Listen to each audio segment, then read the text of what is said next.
Welcome back to my YouTube channel. आप लोग देखते हैं स्टडी विद SYM। बच्चों, मैंने प्रीवियस वीडियो में क्वेश्चन नंबर 27, 28 किया था। इस वीडियो में क्वेश्चन नंबर 29 और 30 करूँगा।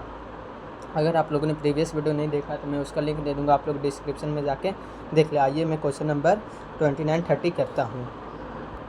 देखिए, क्वेश्चन नंबर 29 में दिया हुआ है angle A and B are acute angle. Acute angle उसको कहते हैं जिसका मेजर 90 डिग्री से कम हो, उसको एक्यूट एंगल कहते हैं। तो ए बी क्या है? एक्यूट एंगल है। Sine equal to sine B दे दिया, आपको प्रूव करके दिखाना है angle A equal to angle B. आइए प्रूव करके देखते हैं। तो देखिए, पहले तो आप इसका डायग्राम बना लीजिए। ए बी क्या है? एक्यूट एंगल है। A B C. अब बोलिएगा बी यहाँ पे क्यों लिया? क्योंकि ए बी एक्यूट एंगल है। एक्यूट एंगल यानी जिसका एंगल का मेजर 90 डिग्री से कम हो। यहाँ पे तो 90 डिग्री है, यहाँ पे ले नहीं सकते। बाकी बचा दो गो, तो दो गो में से आप सी यहाँ पे भी ले सकते हैं, ए यहाँ पे भी ले सकते हैं, उससे कोई दिक्कत नहीं है। लेकिन आप यहाँ पे ए भी नहीं ले सकते क्योंकि यहाँ पे 90 डिग्री बन रहा है। और एक्यूट एंगल उसको कहते हैं जिसका एंगल का मेजर 90 डिग्री से कम हो। ठीक है, क्वेश्चन में दिया हुआ है sine equal to sine B. ठीक है, sine equal to sine B, आपको angle A equal to angle B prove करके दिखाना। तो साइन ए यहाँ पे साइन ए के सामने वाला परपेंडिकुलर होता है, तो बी सी परपेंडिकुलर। हाइपोटेनस तो कांस्टेंट रहता है, वो बदलता नहीं है। परपेंडिकुलर कभी ये होगा तो कभी वो होगा, लेकिन हाइपोटेनस आपका सिर्फ एक ही रहेगा, वो है ए बी, 90 डिग्री के सामने वाला। तो ए बी हो गया परपेंडिकुलर बटा हाइपोटेनस। साइन बी यहाँ पे देखिए, साइन बी के सामने वाला क्या रहता है? परपेंडिकुलर। बी एंगल के सामने वाला परपेंडिकुलर ही ना रहता है, ए सी आप लिख सकते हैं। और हाइपोटेनस कौन है? ए बी है, 90 डिग्री के सामने वाला ए बी। तो देखिए, LHS में भी ए बी है नीचे में, और RHS में भी ए बी है, तो ये कट जाएगा। तो बी सी इक्वल टू क्या आ गया?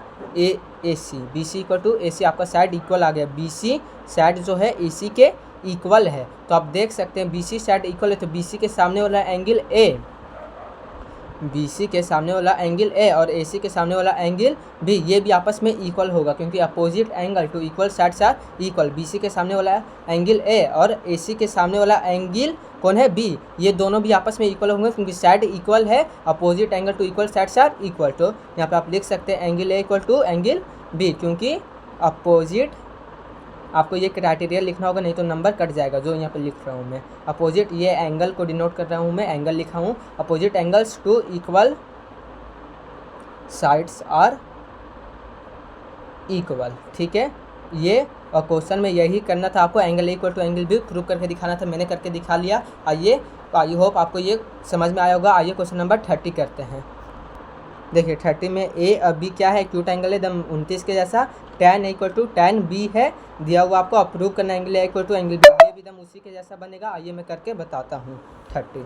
देखिए 30 में आपको पहले तो आप डायग्राम बना दीजिए। ए बी क्या है? एक्यूट एंगल है, तो ए बी यहाँ पे क्यों ले रहा हूँ बे? क्योंकि एक्यूट एंगल है और 90 डिग्री से जिसका एंगल का मेजर 90 डिग्री से कम हो, तो यहीं पे होगा। क्योंकि यहाँ पे तो देखिए पन्ना उड़ा रहा, मैं इस पर रख देता हूँ बता रहा। सी यहाँ पे 90 डिग्री है, ठीक है, यहाँ पे 90 डिग्री है। और ये भी मैंने यहाँ पे लिया सी 90 डिग्री है, क्योंकि यहाँ पे मैंने बी इसलिए नहीं लिया क्योंकि एंगल का मेजर जिसका 90 डिग्री से कम हो, यहाँ पे तो 90 डिग्री हो जा रहा है। ठीक है, अब देखिए क्वेश्चन में दिया हुआ है tan A equal to tan B. ठीक है, तो tan ए सामने क्या हो जाएगा? परपेंडिकुलर बी सी, परपेंडिकुलर बटा बेस। बेस कौन हो जाएगा? ए सी हो जाएगा आपका बेस। tan बी, अब बी के हिसाब से आप परपेंडिकुलर देखिएगा तो ए सी होगा कि नहीं? क्योंकि ये बदलेगा तो परपेंडिकुलर भी बदलेगा, लेकिन हाइपोटेनस नहीं बदलता। परपेंडिकुलर बेस बदल जाएगा एंगल के अनुसार, लेकिन हाइपोटेनस नहीं बदलता। और tan बी के परपेंडिकुलर कौन होगा? tan बी को आप एंगल मानेंगे तो परपेंडिकुलर AC हो जाएगा, बेस क्या हो जाएगा? BC हो जाएगा। आप क्रॉस मल्टीप्लिकेशन कर दीजिए, BC into BC equal to AC into AC।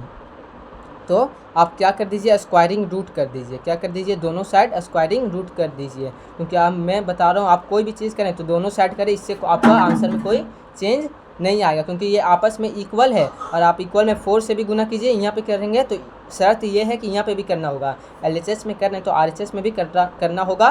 कुछ भी कीजिए लेकिन दोनों पट्टी कीजिए। ऐसा कौन कहता है? यूक्लिड एक्सियोम कहता है, यूक्लिड का एक्सियोम कहता है। आपने क्लास 9th में वो चीज़ पढ़ा होगा। ठीक है, तो स्क्वायरिंग रूट में कर देता हूँ, BC into BC equal to root AC into AC। ठीक है, आप दोनों साइड करेंगे तो आंसर में कोई चेंज नहीं आएगा, तो BC इंटू BC निकल जाएगा एक बार।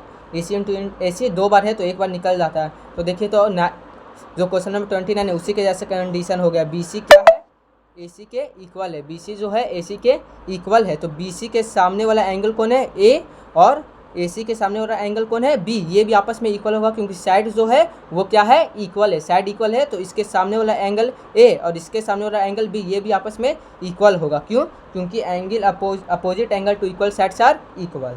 आप यहाँ पे लिख दीजिए opposite angles to equal sides are equal. ठीक है, आई होप आपको ये वीडियो समझ में आया होगा। अगर आपको ये वीडियो ज़रा सा भी हेल्पफुल लगता है, अच्छा लगता है, तो आप इस चैनल को लाइक कर सकते हैं, सब्सक्राइब कर सकते हैं। मैं बहुत ही जल्द नेक्स्ट वीडियो का सोल्यूशन ले आऊँगा, क्वेश्चन नंबर 31 उसमें हम करेंगे। मिलते हैं नेक्स्ट वीडियो में, तब तक के लिए टेक केयर, बाय, धन्यवाद।